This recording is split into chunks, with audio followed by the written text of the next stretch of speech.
Chào tất cả các bạn chị quay lại với Nắng Gió Tây Nguyên TV nhá. Lại là nông dân Tây Nguyên đấy các bạn chị ơi. Thì hôm nay em cũng đi dạo gọi là đi dạo phố đây để xem coi tình hình sầu riêng về đêm, các thương lái người ta mua và bắt hàng như thế nào nhá các bạn chị. Đây còn lại có một cái vựa sầu riêng này. Đấy, bên trong thì người ta đang tiếp tục cân hàng và xe công đang đứng chờ ở ngoài nha các bạn chị nhé. Họ sẽ cân tập kết sầu riêng về để bắt đầu là đóng gói và chuyển hàng đi container và đi sang Trung Quốc nha các bạn chị, xuất khẩu. Thì sẵn đây thì chia sẻ với các bạn chị cùng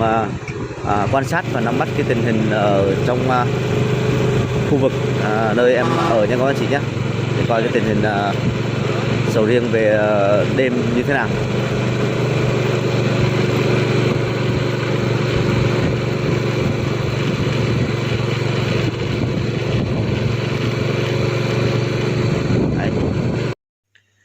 Thì nhân dịp đây thì cũng muốn chia sẻ cho các bạn chị biết một chút xíu thông tin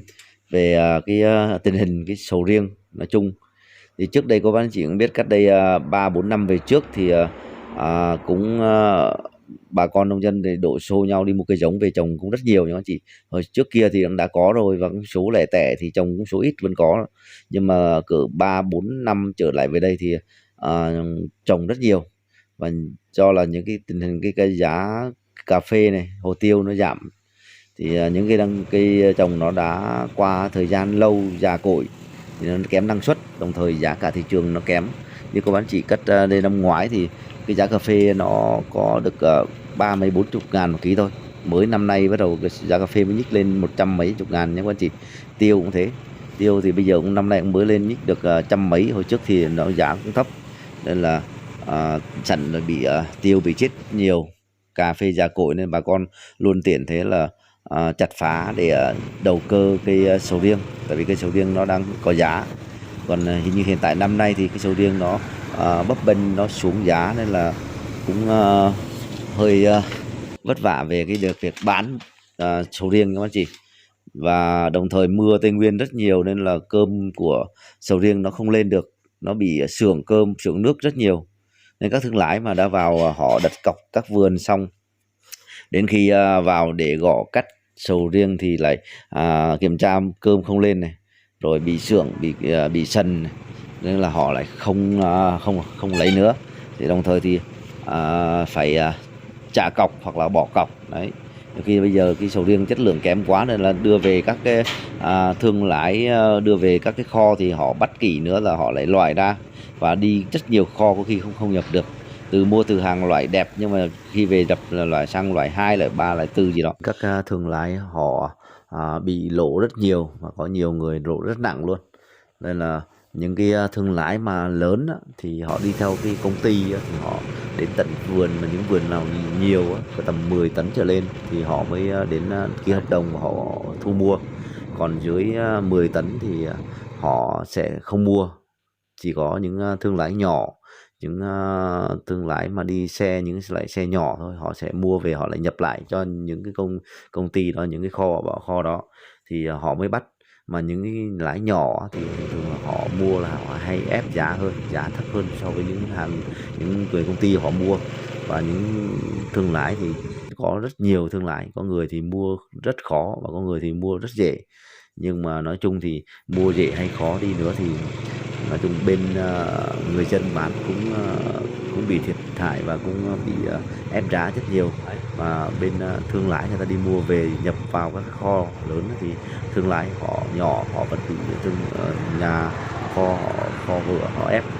giá thì họ vẫn bị lỗ. Nên là đường nào rồi cũng ngồi hết, bên thương lái cũng nhỏ cũng lỗ, bên dân đi thì bán cũng lỗ đấy, cũng ép giá. Đường nào cũng khó cho bà con nông dân hết các bạn chị. Nên cũng rất mong muốn là khi bước vào một cái trồng mà có giá trị kinh tế cao thì được nhà nước hậu thuẫn, thì được nhà nước bao tiêu, rồi có cái lối đi cho bà con nhân dân đi được cho nó được lâu dài, cho nó bền vững. Thì có cái trợ giá này, có cái khuôn khổ khi bán, và các đại lý doanh nghiệp mà thu mua sầu riêng thì họ cũng có một cơ chế họ ràng buộc để cho đỡ ép bớt cái giá cả của người nông dân. Vì làm một cái trái sầu riêng thì từ lúc bắt đầu là làm bông cho đến lúc mà bán cho thương lái thì cả một quá trình đầu tư chăm sóc rồi đánh đổi sức khỏe để mà thu về được những trái sầu riêng đẹp nhất thì bán cho thương lái. Nhưng mà những người mà họ làm đúng kỹ thuật, họ làm những kỹ thuật giỏi thì những trái sầu riêng mẫu mã họ đẹp thì họ bán cực kỳ dễ rồi, và số lượng họ nhiều, họ bán càng dễ nữa. Còn những người mà như nông dân thì họ nhiều khi ít, họ không có nắm bắt được kỹ thuật nên là làm những trái sầu riêng ra không được đẹp, mẫu mã không đẹp, và cơm cháo thì ở trong cũng không biết cách để bón phân rồi bỏ dinh dưỡng như nào cho hợp lý, thì cơm bị sượng và đồng thời với ảnh hưởng với khí hậu môi trường bên ngoài tác động vào nữa, thì làm trái sầu riêng nó không được đẹp, không được ok lắm, nên là bán ra không được giá trị kinh tế cao các chị. Nên là cũng rất mong được cơ chế của nhà nước ủng hộ và giúp đỡ cho bà con để có một cái đường đi cho nó có ràng buộc, có cái khuôn khổ mà có sự xuất khẩu được ổn định hơn. Chứ không thì được năm thì được mùa nhiều thì lại mất giá, mà năm được giá thì lại mất mùa. Đấy, cứ luẩn quẩn cà phê và hồ tiêu cũng thế các anh chị, cứ được mùa mất giá, được giá mất mùa, cứ luẩn quẩn biết bao nhiêu năm nay rồi. Thì bây giờ năm nay bắt đầu mới trở đi thì thấy với tiêu với cà phê được giá cao, thì nhưng mà không biết được là cái tình hình giá cao như thế này thì giữ được bao nhiêu lâu, cho cái nguồn cung nó thiếu, bà con chặt phá tiêu phá cà đi để trồng sầu riêng rất nhiều rồi, nên là cái sản lượng nó ít, nên là giá cả nó đổi lên như này. Nhưng mà nếu tình hình mà giá cà mà cao và hồ tiêu cao như này thì cái sầu riêng mà rớt giá và làm khó khăn quá và độc hại quá thì lại bà con lại rớt giá gì được sâu quá thì bà con lại quay lại phá sầu riêng, quay lại trồng cà, trồng hồ tiêu. Thì lúc đó thì tình hình là các bạn chị cũng biết là khi quay lại trồng thì một vài năm sau nó lại đại trà, và cái giá thì nó lại tiếp tục lại quay về cái ngưỡng là thấp nữa, thì lại bà con lại cứ tiếp tục lại chuyển đổi những cái khác và cứ vòng luẩn quẩn cứ làm biết. Nhưng mà hy vọng rằng cái giá sầu riêng, giá cà phê và giá hồ tiêu giữ được như hiện tại bây giờ thì bà con cũng được đỡ bớt cái sự vất vả của mình, công sức bỏ mồ hôi sức máu của mình ra để làm và kiếm được cái thành quả lao động để phát triển được kinh tế, phát triển được cái cho gia đình được cái đời sống nó khá hơn các anh chị. Thì hiện tại bây giờ mấy năm trở lại đây thì sầu riêng có giá thì nhiều nhà là đã xây nhà đẹp này, mua ô tô này, và có đời sống chăm sóc sức khỏe nó tốt hơn rất nhiều,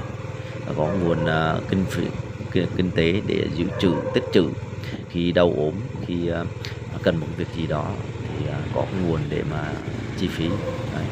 cũng đỡ rất nhiều các chị. Nhưng mà không biết cái tình hình sầu riêng nó sẽ đi về đâu, nhưng mà rất mong là nó sẽ được giữ được cái giá ổn định nhé.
Đấy, vậy là cũng chia sẻ cho các anh chị cùng đi ngắm cảnh về đêm ở khu vực nơi em ở, và cái tình hình cái sầu riêng và những kho bãi ở sầu riêng ở xung quanh nó hoạt động về đêm như thế nào, cũng chia sẻ với anh chị cùng nắm bắt nhé. Và cũng luôn tiện ngắm cảnh ở khu vực thị xã Buôn Hồ. Rất mong sự đóng góp ý kiến của tất cả các anh chị và mọi người. Xin chân thành cảm ơn. Xin chào và hẹn gặp lại các anh chị ở các tập tiếp theo nha. Nắng gió Tây Nguyên TV cảm ơn mọi người đã ủng hộ và đồng hành. Chúc mọi người ngày mới vui vẻ, hạnh phúc, thành công. Nang jo tain awian TV sin cam on waringuoi da ung ho va dong han chuking gin wa vue ve han fuk than kong.